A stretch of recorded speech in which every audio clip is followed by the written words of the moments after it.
Hi guys, today I will teach you English literature from class 9 first chapter.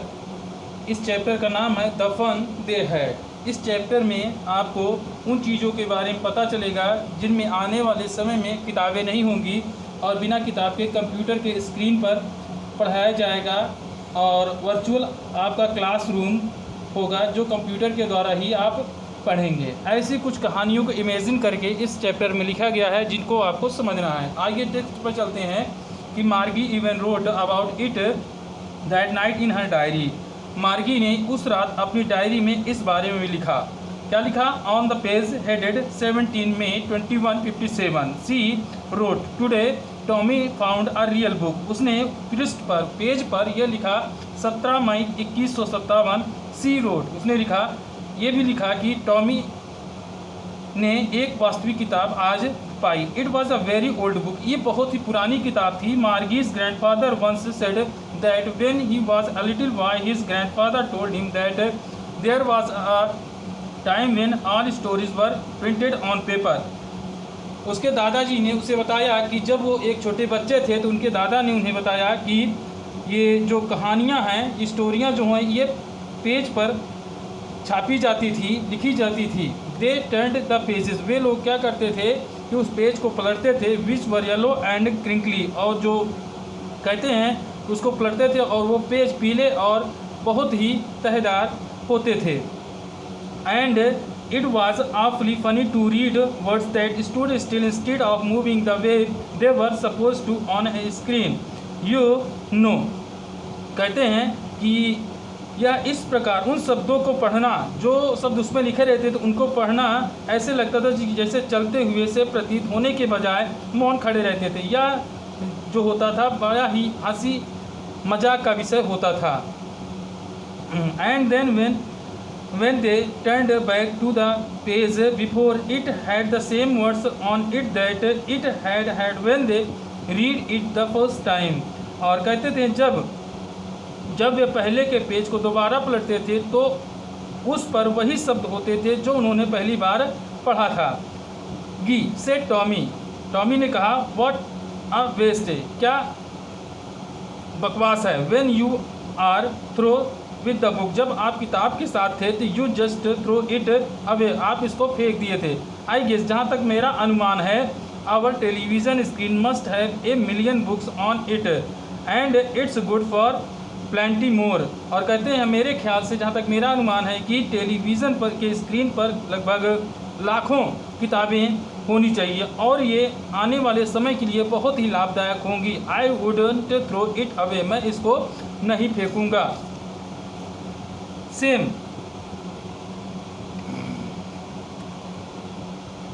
With mine said Margie ने कहा कि हाँ, मैं भी ऐसा ही करूँगी। She was 11 and hadn't seen as many telebooks to Tommy had. और वो 11 साल की थी और वो उतनी किताब नहीं देखी थी टेलीविज़न पर जितनी की टॉमी ने देखा था। He was 13। वो 13 साल का था। She said. उसने कहा where did you find it. तुमने इसे कहाँ पाया? In my house. मैंने इसको अपने घर में पाया। He pointed without looking. बिना देखे हुए उसने इशारा किया। Because he was busy reading. क्योंकि वह उसे पढ़ने में व्यस्त था। In the attic. कहाँ पर? जहाँ पर सामान रखा जाता, उस कमरे में। What is it about. यह किसके बारे में है? स्कूल के बारे में। Margie was scornful. School? What's there to write about school. Margie बहुत ही तिरस्कार भरी हुई थी। उसने आवाज़ के साथ कहा स्कूल के बारे में लिखने के लिए क्या है? I hate school. मुझे स्कूल से नफरत है। मैं स्कूल से नफरत करती हूँ। मार्गी ऑलवेज हेटेड स्कूल। वह हमेशा स्कूल से नफरत करती थी। But now see hated it more than ever. क्योंकि वह पहले से अधिक और नफरत करने लगी थी। The mechanical teacher had been giving her test after test in geography and she had been doing worse and worse until her mother had shaken her head sorrowfully and sent for the country inspector. यंत्र रूपी अध्यापक ने उसे भूगोल में परीक्षा पर परीक्षा देता जा रहा था और वह वह तब तक बुरा करती रही जब तक उसकी माँ ने दुख से अपना सिर नहीं हिलाया और राज्य के इंस्पेक्टर को नहीं भेजा। He was a round little man with a red face and a whole box of tool with dials and wires। और कहते हैं वह इंस्पेक्टर एक मोटा आदमी था जिसका चेहरा लाल था और औजारों और तारों का पूरा बक्सा था। He smiled at Margie and gave her an apple। वह मार्गी को देखकर मुस्कुराया और उसे एक एप्पल दिया। Then took the teachers apart। तब वो टीचर से दूर उसे ले गया। Margie had hoped he wouldn't know how to put it together again। मार्गी ने उम्मीद किया था कि उसे नहीं मालूम होगा कि इसे कैसे दोबारा रखना है, व्यवस्थित करना है। But he knew how alright. लेकिन वो जानता था कि इसे कैसे सही करना है। And after an hour so. और एक घंटे बाद, और कहते हैं कि एक घंटे के बाद यह दोबारा बड़ा कहते लार्ज एंड ब्लैक एंड अगली with a big screen on which all the lesson were shown and the questions were asked. और कहते हैं एक घंटे बाद यह दोबारा बड़ा काला और भद्दा हो गया, एक बड़े पर्दे के साथ जिस पर सभी अध्याय दिए जा रहे थे और प्रश्न पूछे जा रहे थे। ये बहुत ही बड़ा काला भद्दा और गंदा हो गया। That wasn't so had. वह इतना बुरा नहीं था। The part Margie hated most was the slot where she had to put homework and test papers. मार्गी जिस भाग से सबसे ज़्यादा नफरत करती थी वह एक दिया हुआ स्थान था जहाँ पर अपना गृह कार्य को और परीक्षा के कागजों को रखती थी।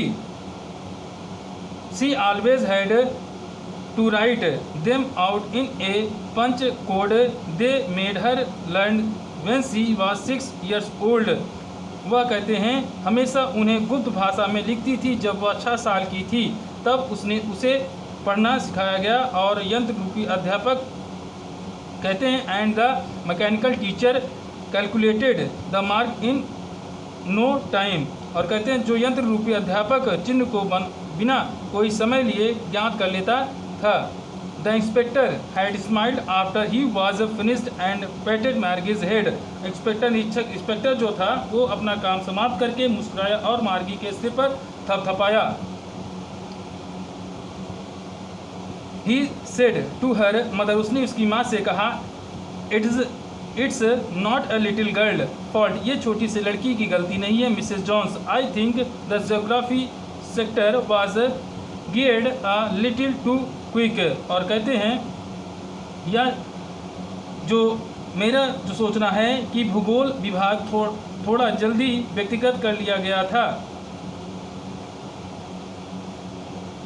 Those things happen sometimes. ये चीज़ें कभी कभी हो जाती हैं। I have solve it. मैंने इसको सॉल्व कर दिया है।